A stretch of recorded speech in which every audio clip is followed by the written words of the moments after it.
Здравствуйте, меня зовут Кинжихан Талгатула, я исследователь, пишу докторскую диссертацию. Тема моего исследования – в ожидании автобуса транспортное решение для жителей пригорода города Алматы. И в исследовании я обращаю внимание на такой процесс, как маятниковая-миграция.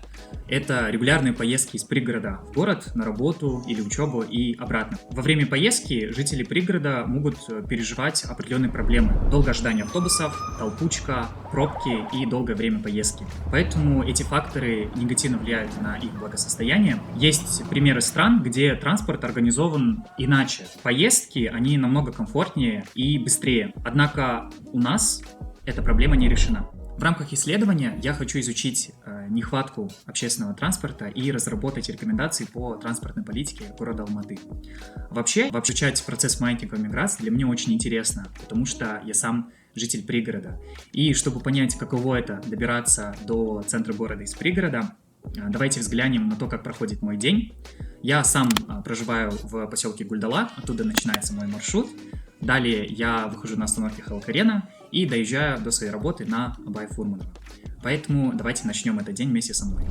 Всем привет! Мы сейчас находимся в поселке Гульдала. Время сейчас 7:20, и мы направляемся в сторону остановки, чтобы доехать до города. Время до остановки где-то занимает 10 минут, поэтому давайте пройдемте со мной.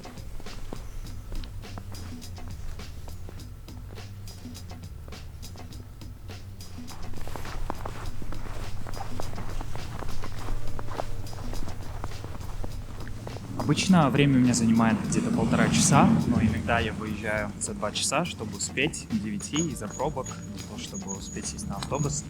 Вот, поэтому сейчас мы посмотрим, успеем ли мы за 1,5 часа доехать. Вообще, Гульдала — это первый поселок по Кульчинской трассе, поэтому если сравнивать с жителями Исыка или Талгара, мы, наверное, находимся в более выгодном положении, потому что мы ближе находимся к городу. Вы можете видеть уже то, что пробка начинается с трассы, и она примерно вот продолжается до... Раньше там было аэропортовское кольцо, сейчас развилка. И вот, вы можете видеть, как пробка продолжается сюда. Начинается, точнее.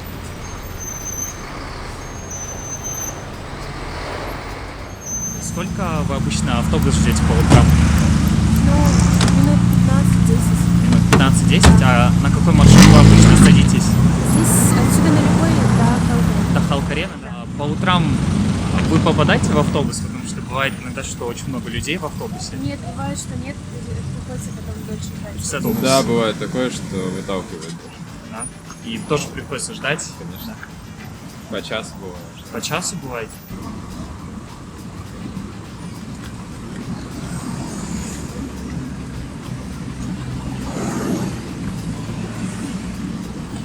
Да, он даже не стал останавливаться. Сейчас вон там еще следующие 2 едут.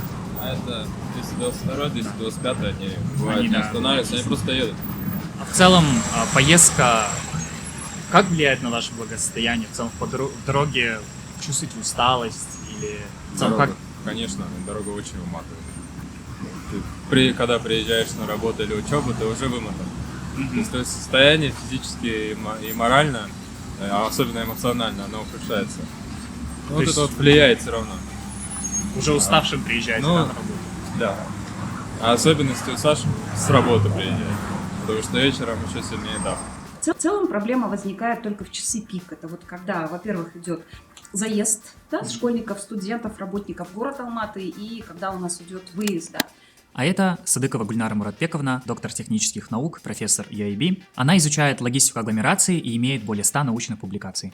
Также необходимо отметить инфраструктуру города Алматы. То есть, когда мы говорим о дорогах, есть следующее определение – это пропускная провозная способность дорог. Да? То есть здесь необходимо отметить, что при проектировании города Алматы дороги были уже рассчитаны на определенное количество жителей. Да? То есть мы не учли того, что экономическая ситуация в Казахстане приведет к тому, что будет идти определенная миграция. При этом вот наши дороги, пропускная провозная способность наших дорог уже по проектной документации, она уже не справляется. Может быть, либо мы словим попутку, либо пешком пойдем до работы.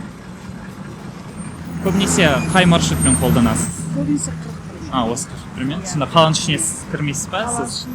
Қаланың ішіне кірмейсіз. Ал бұрын енді не ғой жұмыс қала ішінде кезде Везде пробка, а там пробки, надо пробка. Тоқтамай кетем. Согизяна, попутканы ұстайсыз ба сол сондай жерде? Конечно, шаршайды адам. Шаршайды, пробка шаршайды. Автобус тұрғанда битком, например, иногда даже онлайн алуға даже ыңғайсыз болып болады. Ну, кейде болады деймін, сол кезде адам шаршайды.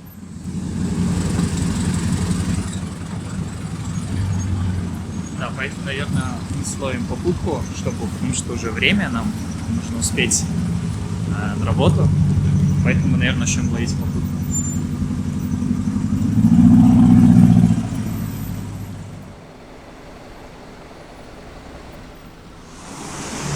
Мы сейчас вышли из попутки, мы находимся на Халк-арене. Время сейчас 9, я уже немного опаздываю на работу. И хотел немного рассказать про попутки. Из-за того, что люди иногда не вмещаются в автобус, они вынуждены пользоваться попутками. Но это не совсем безопасно, особенно ночью.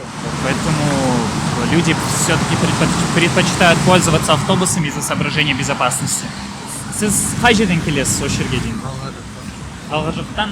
Жалпы егер Талғардан бастап санайтын болсақ, қанша уақыт кетеді сізге жолға? 1,5-2 сағат ба? А в целом у вас сколько времени занимает поездка из Талгара?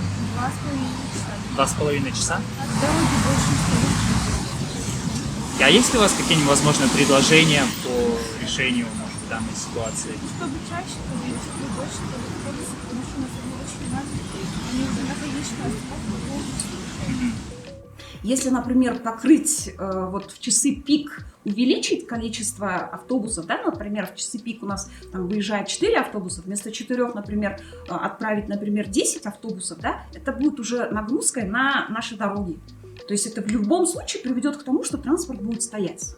Длинные автобусы, они предназначены для движения, для перевозки пассажиров по крупным автомагистралям, например, Абая, Фурманова, Сайна и так далее. То есть, если мы говорим о пригородах и о качестве дорог, то радиус поворота не позволяет нашим большим автобусам произвести и не уклониться от своего маршрута. Да? То есть, это все приведет к тому, что у нас будет увеличено количество дорожно-транспортных происшествий. Понимаете? Чем больше автобусов, тем больше субсидий государство будет выплачивать. То есть этот бюджет будет направляться не на улучшение дорог или там других вещей, связанных с дорогами. То есть это будет направляться в карман перевозчиков, которые будут перевозить. Тут очень сложно, тут нужно моделировать ситуацию, тут нужны хорошие эксперты, инженеры, аналитики, которые проанализируют, где именно нужно увеличить количество автобусов. А это Нурсултан Марат, эксперт в области городского транспорта. Пригород очень быстро разрастается. Это не только проблема транспорта, а также это проблема землепользования. То есть никакой ориентации города с пригородом вместе они не работают, и поэтому возникает такая проблема. И в этом году даже видно, что с каждым годом у нас пробки все сильнее и сильнее, и если не решать сейчас, то весь город станет. Это негативно повлияет на экономику города, и на экологию в первую очередь. Дальше уже не будет возможно нормально передвигаться по городу. У нас большинство маршрутов имеет очень большую протяженность. Это влияет на то, что они не соблюдают интервал движения. То есть где-нибудь пробка создается и все уже перебивается. Если расстояние небольшое, то интервал соблюдается и автобус ездит по своим расписаниям.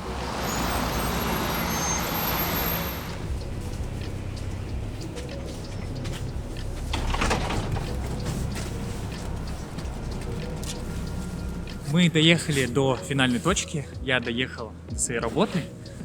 Время сейчас 9:26. Я в итоге немного опоздал, поэтому мне нужно убегать. Одним из решений данных проблем для того, чтобы увеличить пропускную провозную способность наших дорог, это вот в Европе также применяется реверсивное движение. Да?